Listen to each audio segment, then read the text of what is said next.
Assalamualaikum warahmatullahi wabarakatuh. Perkenalkan, saya Cesiana Anandasula dari 106 Aslen 4 mau membacakan sebuah teks biografi dari Cut Nyak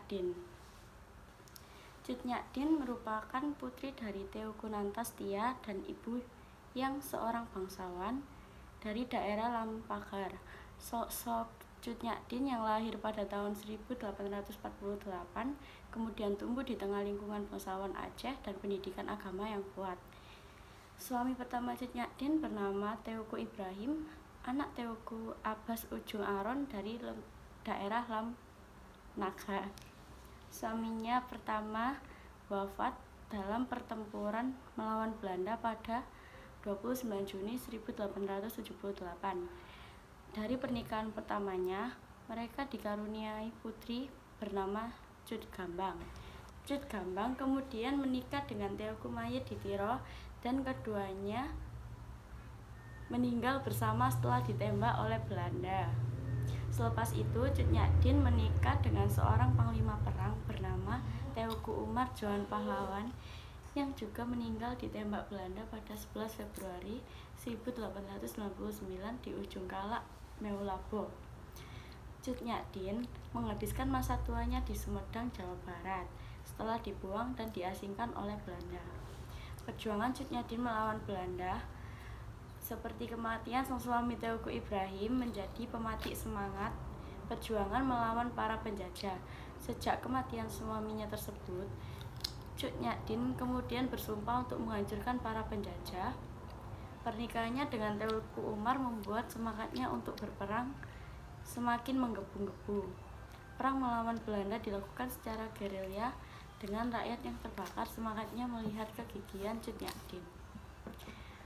Sebuah siasat sempat dijalankan Cut Nyak dan Teuku Umar untuk mengetahui kelemahan Belanda.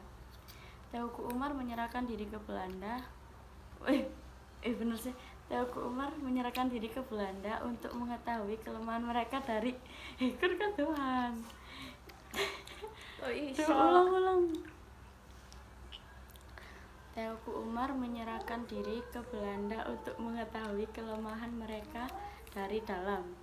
Sempat dianggap berkhianat, mereka berhasil mencuri senjata dan menyerang balik pasukan Belanda. Sayangnya perjuangan Teuku Umar terus terhenti setelah ia mati tertembak dalam sebuah serangan. Setelahnya, Cut Nyak masih terus melakukan gerilya di pedalaman Meulabo. Namun, seiring bertambahnya usia, dengan matanya rabun dan penyakit encoknya membuat anak buahnya merasa kasihan dan melaporkan hal itu kepada tentara Belanda. Namun, setahun setelahnya saat kondisi Cut Nyak membaik, Belanda mengirimnya ke daerah Sumedang, Jawa Barat. Hal ini karena Belanda masih takut apabila Cut Nyak kembali menanti perlawanan di daerah Aceh. Di Sumedang, Cut Nyak menghabiskan sisa hidupnya hingga meninggal dan dimakamkan oleh warga setempat. Cut Nyak meninggal pada 6 November 1908 karena usianya yang sudah tua dan kondisinya yang sakit-sakitan. Setelahnya, Cut Nyak dimakamkan di daerah pengasingannya di Sumedang dan makamnya baru ditemukan pada 1959. Presiden Soekarno melalui SK Presiden RI nomor 106 tahun 1964 kemudian menetapkan Cut Nyak sebagai pahlawan nasional pada 2 Mei 1962. Sementara rumah Cut Nyak di Aceh dibangun kembali oleh pemerintah daerah setempat sebagai simbol perjuangannya di Tanah Lencong. Hingga kini cerita mengenai perjuangan Cut Nyak masih sering diperbincangkan dan dipelajari sebagai bagian dari sejarah di sekolah-sekolah. Sekian teks biografi dari saya. Terima kasih apabila ada salah kata, mohon maaf.